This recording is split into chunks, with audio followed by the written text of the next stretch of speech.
All right. Well, I enjoyed that. I think we all enjoyed that. Yeah. You know, I'd like to talk to you about a little bit about one of the new young bass players on the scene. And, you know, she's currently a graduate student at the Juilliard Music School in New York City. So that's pretty cool in itself. So let's say hello to Renee Cruz. Hi. Yeah, you know, I met Renee when she was a student at the Betty Carter Jazz Ahead program at the Kennedy Center last year. And, you know, what we do there and what we're doing here today is like a continuation of a tradition that's called mentoring. And it's where, you know, young and up-and-coming generations of musicians can learn from those of us who've been around for a while and spend some time with, on the bandstand with so many of the masters of this music. And now it's our turn to kind of pass on some of that to these really talented young people here. So, you know, let's get to know Renee a little bit. Renee, how did you get interested in music and, you know, jazz in particular?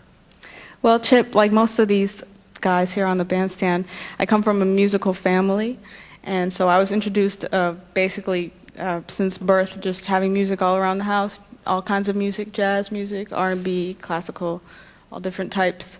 And then actually there was one instance where I first noticed the sound of the upright bass and identified it as such. That was when I was, I think, 15, turning 16.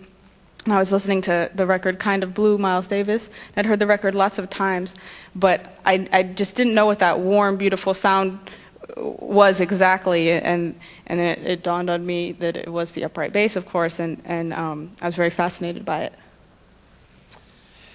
Yeah, well, you know, the bass is a cool instrument. That's right. You know, some might think it's a bit unusual for a woman to be playing the bass. So what are your feelings about that? Well, I don't think it's unusual just because I chose it and I love it for the sound. My sister plays the drums also, so we both play sort of, you know, they're not your typical female instruments like associated like the flute or the piano, for example. Actually, every day when I walk on the street with my bass, I hear the same thing, and it just, you know, everyone who tells me, I guess, thinks that they're the first person that thought of it, but they say, "Don't you wish you chose a violin, honey?" And I mean, if I wanted to play the violin, I would, or the flute for that matter, but I think that, you know, ladies should choose whatever instrument they want to play and not have an instrument dictated to them. Right.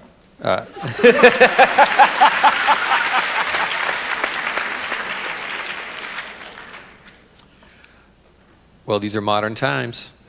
You know, a lot of times bass players, you know, play mostly a supportive role. That's what the bass does a lot of times. And, you know, in jazz, we hear a lot of what's called walking bass, where the bass lays the foundation of the harmony and the time by playing quarter notes in 4/4 time. So could you play for us some blues, some walking bass on some blues, and put your own personal spin on it for us? Okay.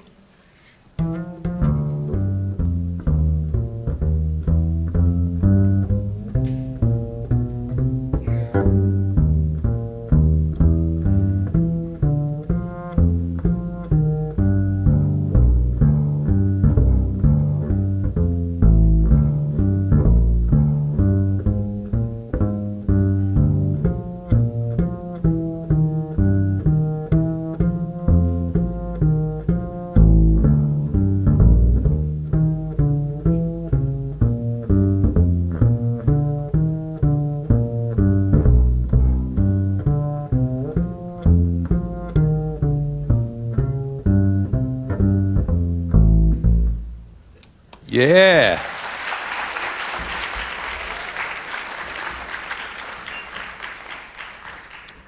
Yeah, well, I'd say she was putting some of her own personal spin on that. You know, that's a good, cool thing about jazz. You can put your own personality into the music and kind of make it up as you go along.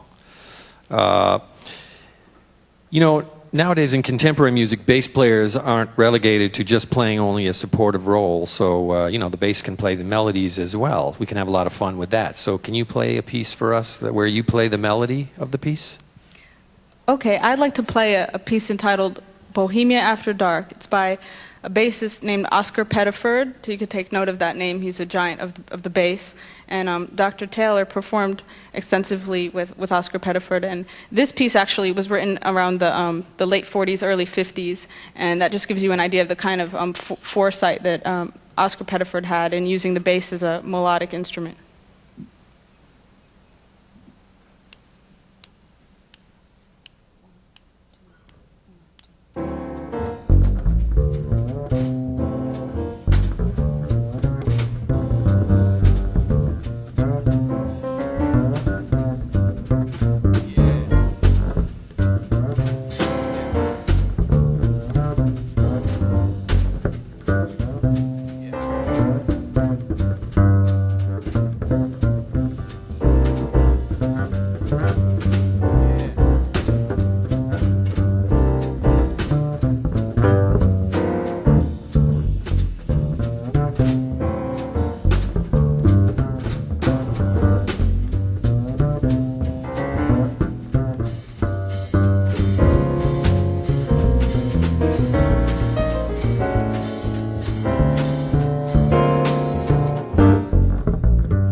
Yeah.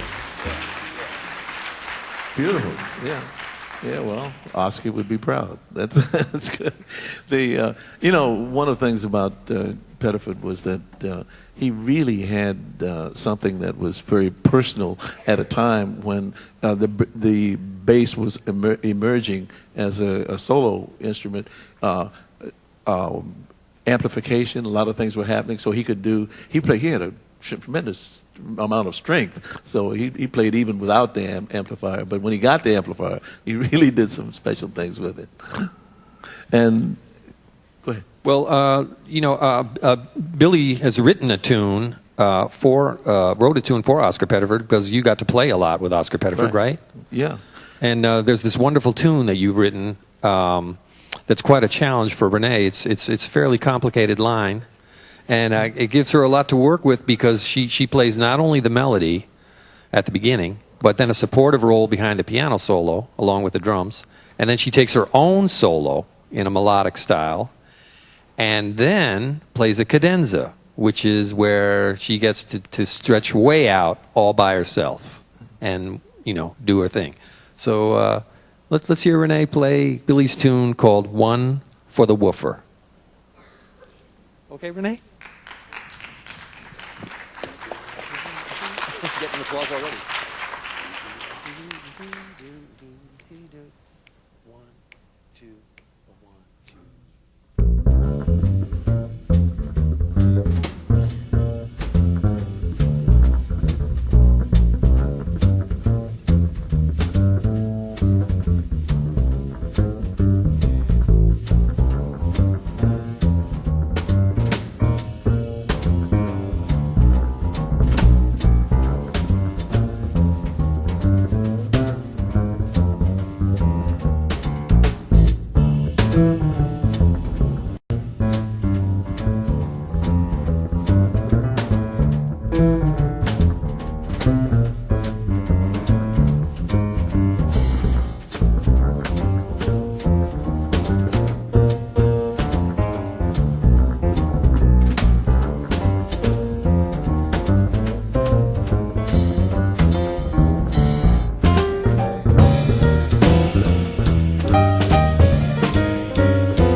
Terrific.